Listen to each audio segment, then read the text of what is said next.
Olá pessoal, demoramos, mas estamos aqui de volta para falar sobre a egrégora Lúcifer.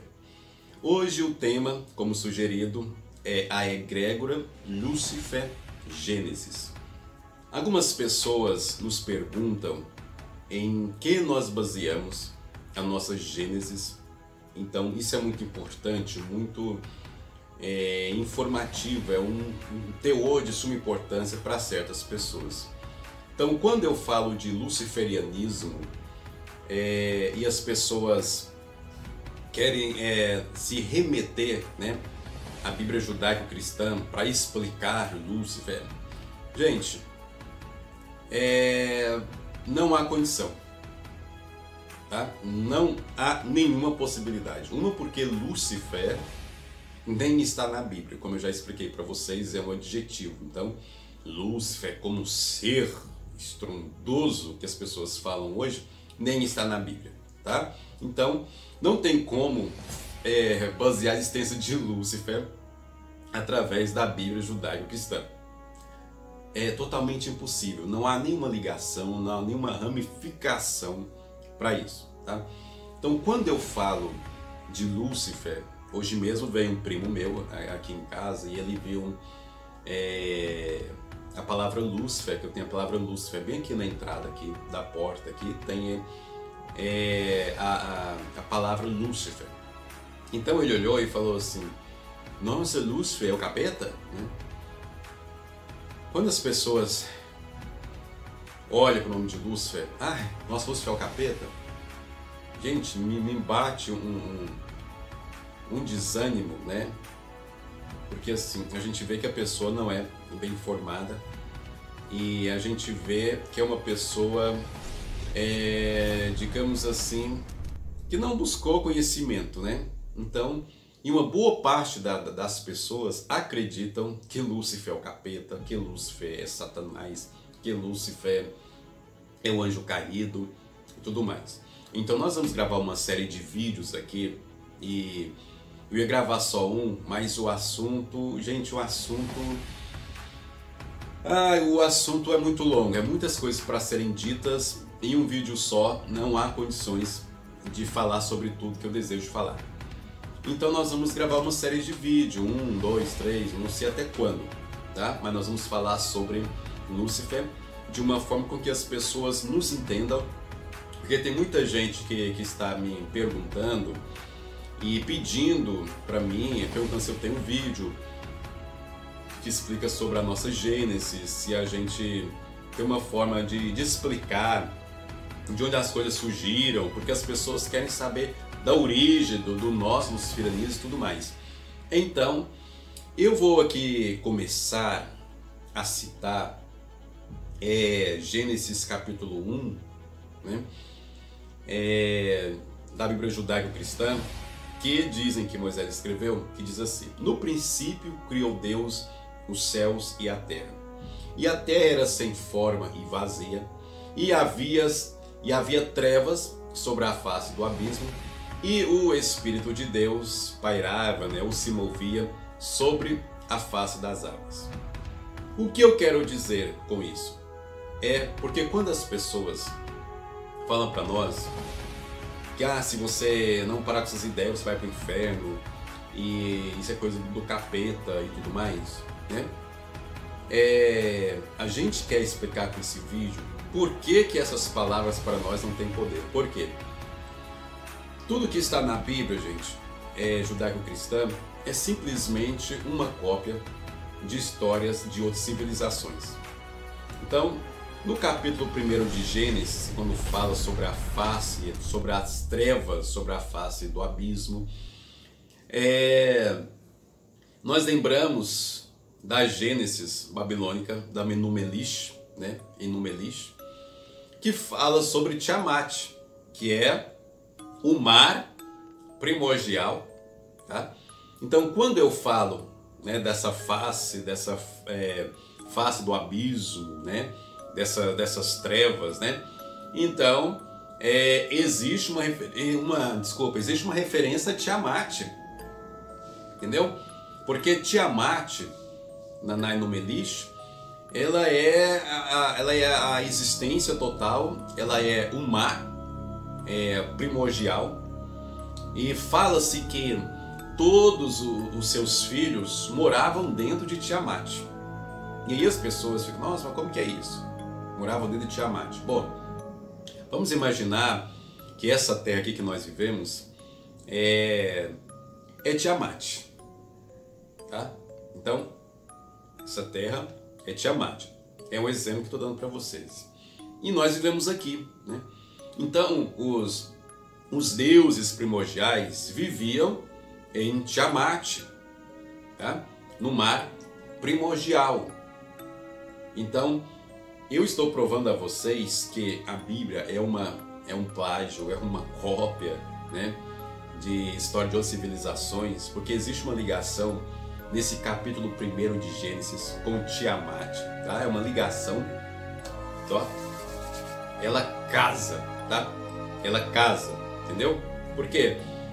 Porque Tiamat, digamos assim, é uma anti-existência. Assim como esses versículos 1 de Gênesis, que fala sobre as trevas, né? Que fala sobre o Espírito de Deus parar sobre as águas, se movia sobre as águas, entendeu? Isso trata-se então de um caos, né? Um caos criativo, né? É um mar primordial. Então, para vocês entenderem bem do que eu estou dizendo, que às vezes é complicado para algumas pessoas entenderem a que ponto eu quero chegar. Então, quando as pessoas vêm falar que Lucifer é o Satanás, é o anjo caído, para nós não tem nenhuma lógica. Por quê? Porque Lucifer para nós, gente, é um deus antes dos deuses, entendeu? O nome Kingo, né? Kingo, vou chamá-lo aqui de filho de Tiamat, né? Kingo é filho de Tiamat, que representa para nós Lúcifer, né? Então, o nosso culto, né, tem origem muito na relação de Kingo, e nós vamos chegar lá daqui a pouco. Bom, Tiamat, com seus filhos, com seus deuses, filhos morando dentro dela, começaram a fazer muito barulho, começaram a perturbar as coisas, não deixaram os deuses descansarem, né? Esse descanso, nós podemos dizer que esses deuses estavam fazendo um transtorno, estavam causando um desequilíbrio muito grande, certo? E então Abisu, que era o marido de Tiamat, queria destruir esses deuses barulhentos, né? Conversou com Tiamat, aí Tiamat perdoava os seus filhos, porque sabe como que é mãe, né? Os filhos não valem nada, mas a mãe ama do mesmo jeito. Não tem jeito, ela vai amar do mesmo jeito. Então acontece que Abisu queria que Tiamat destruísse, né, esses deuses barulhentos. Tiamat perdoou, tá? Então Abisu foi aconselhado a destruir esses filhos, entendeu? E um dos deuses menores acabaram que escutando esse projeto de Abisu para aniquilar todos os deuses, né? E aí eles ficaram preocupados com isso, né? Ficaram nervosos com isso. E Anu, né, que era pai de Enki, né, de Ea, se eu não estiver enganado, de Nudmud também, entendeu? Ele, junto com os deuses, entendeu, projetaram a destruição de Abisu, né? E aí coube a Nudmud, né, que é Enki, a destruir Abisu. Então, através lá do feitiço, lá do encantamento, eu estou aqui resumindo, porque a história é muito longa e eu tenho que gravar o vídeo, mas não posso falar muito. Então acaba que Enki, né, faz com que Abisu durma e acaba matando Abisu, né? Então foi uma traição. E aí os outros deuses ficaram chateados com Tiamat, porque deixaram chegar a esse ponto, né, de famílias, né, entre os deuses. Então os filhos de Tiamat, né, ficaram contrariados com aquela questão, né, mataram Abisu, e aí você vai fazer o quê, né? Então Tiamat não teve outra opção a não ser então armar uma guerra, tá, contra aqueles que mataram Abisu, né? E aí Ludmud, depois que matou Abisu, ele casou-se e teve um filho, que é o famoso Marduk, tá? Marduk. E ele era um deus muito poderoso, né? Então até o seu avô Anu, né? E isso vem dos Anunnakis, né? Ficou admirado, né? Com o seu neto, né? Um ser poderoso, né? E foi dado presentes para esse deus. E então Marduk foi o escolhido para destruir Tiamat. Vou aqui fazer uma pequena observação. Uma vez eu vi um comentário de um rapaz falando assim: ah, mas se Tiamat era tão poderoso assim, por que Tiamat foi morto pelo um dos seus filhos, né? Vamos seguir a cadeia aqui. Abisu com Tiamat teve filhos, deixa eu ver, filhos dos filhos. Eu estou tentando ver aqui a que grau de parentesco que tinha Marduk, né? Deixa eu me ver aqui então. Abisu e Tiamat tiveram um casal, mais outro casal, né? Então neto, deixa eu ver, neto, bisneto, tataraneto. Depois tataraneto. Então Marduk era uma linhagem direta de Tiamat. Briga de parentes, né?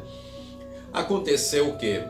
Nessa guerra toda, Tiamat então nomeia Kingu para ser o capitão do seu exército, mais 11 deuses que junto com os exércitos, junto com Kingu, né, ia batalhar contra Marduk.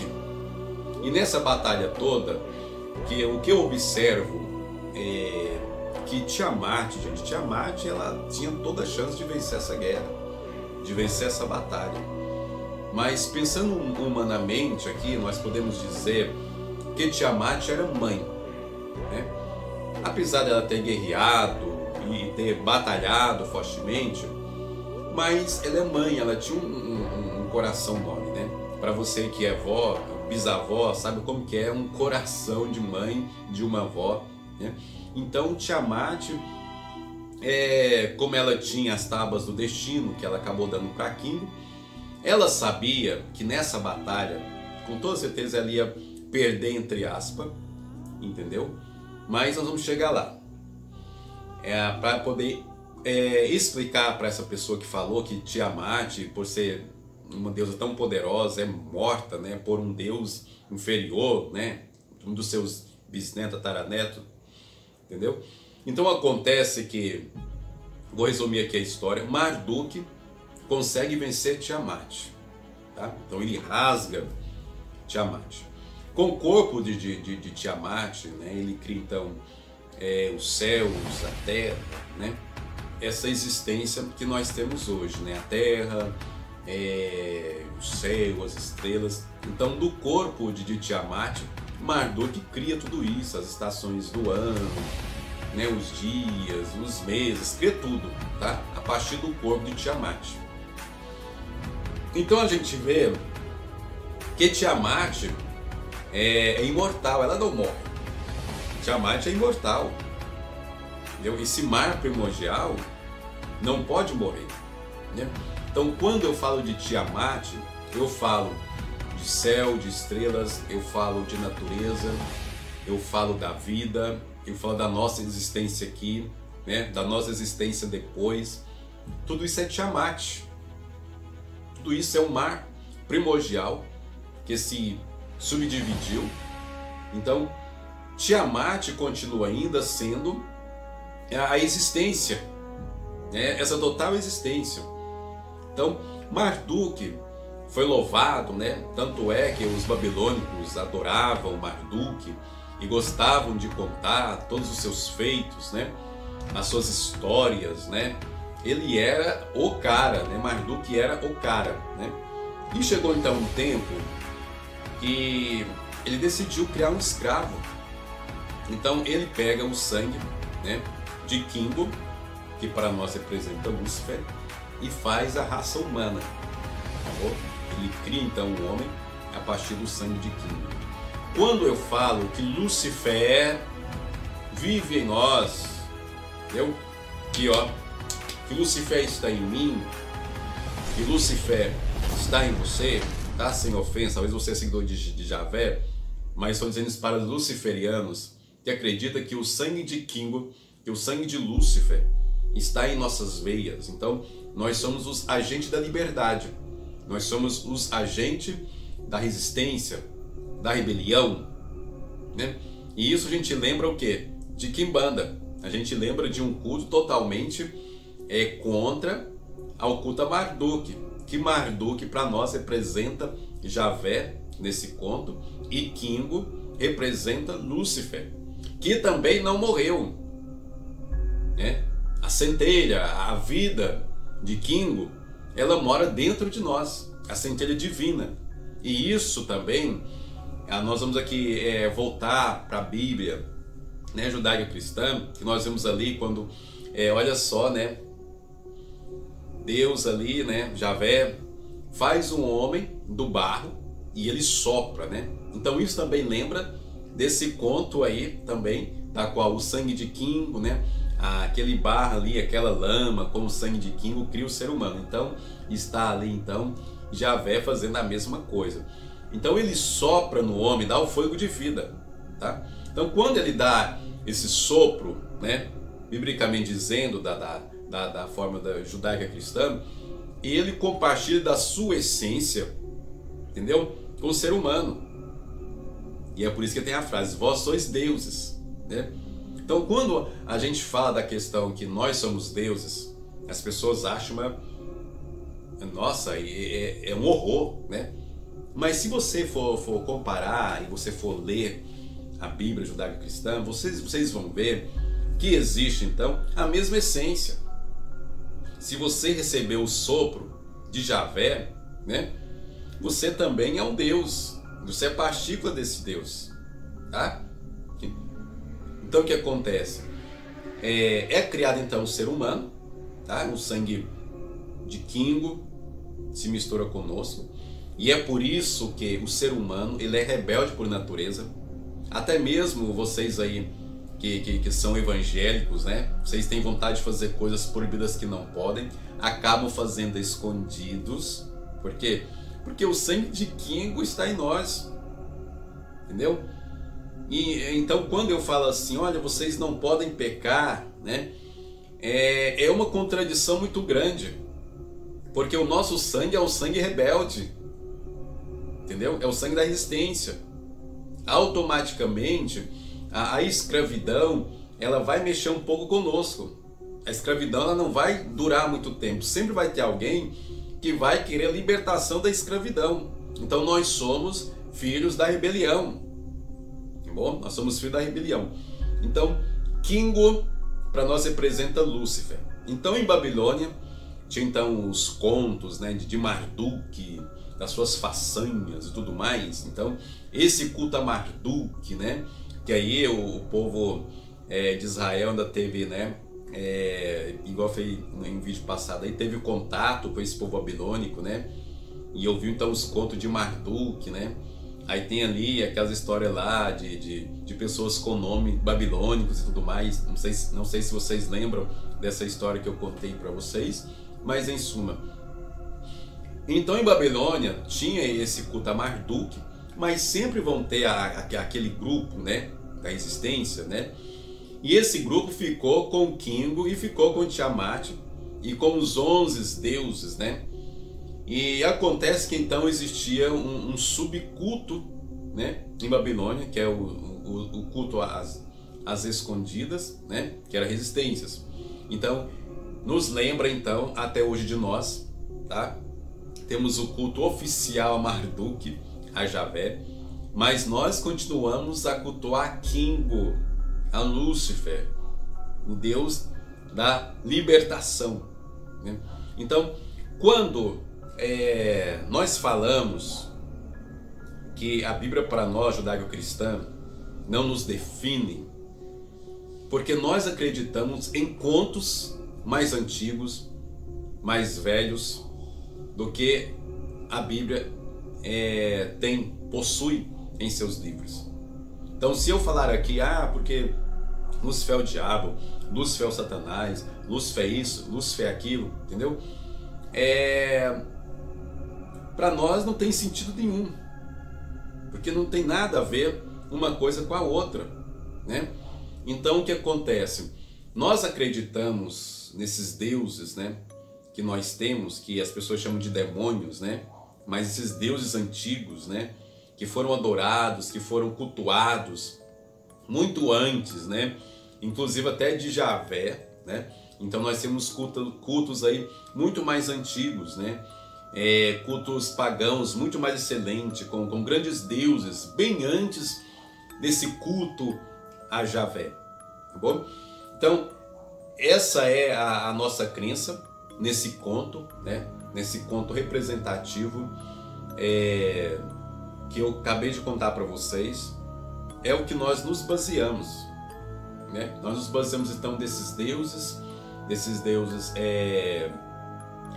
que vieram bem antes, tá?